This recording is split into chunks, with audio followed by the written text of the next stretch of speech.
Hello guys, വീണ്ടും വണക്കം. അപ്പോൾ എല്ലാവർക്കും സുഖമാണോ? വിഷുവിൻ്റെ ഒരു വാട്ടേറ്റിൻ്റെ ഡേ കണ്ടല്ലോ. അപ്പം വിഷുവിന് ഞങ്ങൾ കണി ഇങ്ങനെ കണ്ടിട്ടുണ്ടായിരുന്നു കേട്ടോ. ഞങ്ങൾ എല്ലാ കൊല്ലവും ഇങ്ങനെ സെറ്റാക്കിയിട്ട് കാണാറുണ്ട്. അങ്ങനെ നമുക്ക് രാവിലെ കഴിക്കാൻ ദോശയും സാമ്പാറായിരുന്നു. അതിന് മുന്നേ ഞാൻ ചായ കുടിച്ചിട്ടുണ്ടായിരുന്നു. ആസ് യൂഷ്വൽ ചായ കുടിക്കുമല്ലോ. പിന്നെ ഞാൻ വീഡിയോ എടുക്കാൻ മറന്നു പോകുന്നത് സ്വാഭാവികം. പിന്നെ ഓഫീസിൽ കൊണ്ടുപോയിട്ട് കഴിക്കാനായിട്ട് ഉച്ചത്തേക്ക് ചോറും പിന്നെ ക്യാബേജിൻ്റെ തോരനും നല്ല സൂപ്പർ മാംഗോ പിക്കിൾ അല്ലെങ്കിൽ മാങ്ങാച്ചാറ്, പിന്നെ ഒഴിച്ചു കൂട്ടാനായിട്ട് സാമ്പാറായിരുന്നു. രാവിലെ വെച്ച അതേ സാമ്പാർ തന്നെയായിരുന്നു.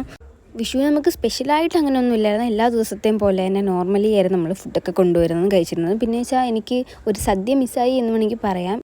എന്ന് വെച്ചാൽ എനിക്ക് അൺഎക്സ്പെക്റ്റഡ് ആയിട്ട് കിട്ടിയ ഒരു ബെസ്റ്റ് വേണമെന്ന് വേണമെങ്കിൽ പറയാം. അവൾ ഇങ്ങനെ സദ്യ കഴിക്കാൻ വേണ്ടി വിളിച്ചിട്ടുണ്ടായിരുന്നു, വരുന്നതെന്നൊക്കെ ചോദിച്ചത്. പക്ഷേ എനിക്ക് പോകാൻ പറ്റാത്ത സാഹചര്യമാണ്. അതുമല്ല, ഞങ്ങൾ ഇതുവരെ കണ്ടിട്ടുമില്ല, നേരിട്ട് കണ്ടിട്ടേ ഇല്ല. അപ്പം എന്തായാലും ഒരിക്കൽ ഞാൻ പോയി കാണുന്നുണ്ട്. പിന്നെ നമ്മൾ ഓഫീസിൽ കുറച്ച് കഴിയുമ്പോഴത്തേക്കും സാറ് നമുക്ക് ഐസ്ക്രീമും കസാട്ടയും മേടിച്ച് തന്നു.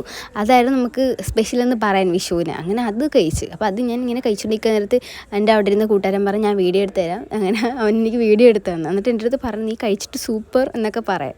അതാണ് ഞാൻ ഈ ഓവർ എക്സ്പ്രഷൻ ഇടുന്നത്.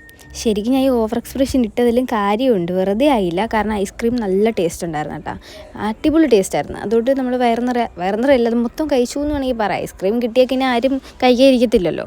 പിന്നെ വീട്ടിൽ വന്നപ്പം ഒരു പഴം കഴിച്ചിരുന്നു. അതിങ്ങനെ ക്യാച്ച് പിടിക്കാൻ നോക്കിയതാണ്, തറയിൽ പോകാത്ത ഭാഗ്യമായി. പിന്നെ നമ്മൾക്ക് ചായ ഉണ്ടായിരുന്നു വീട്ടിൽ, ചായയും കുടിച്ചു. പിന്നെ ചായക്ക് അങ്ങനെ സ്നാക്സ് ഒന്നും ഇല്ലായിരുന്നു. പിന്നെ നമ്മൾ രാത്രി ചോറും തീയൽ കറിയും കൂട്ടി കഴിച്ചു. അപ്പോൾ അടുത്ത വീഡിയോ ഇട്ട് വരുന്നവരെ ടാറ്റാ.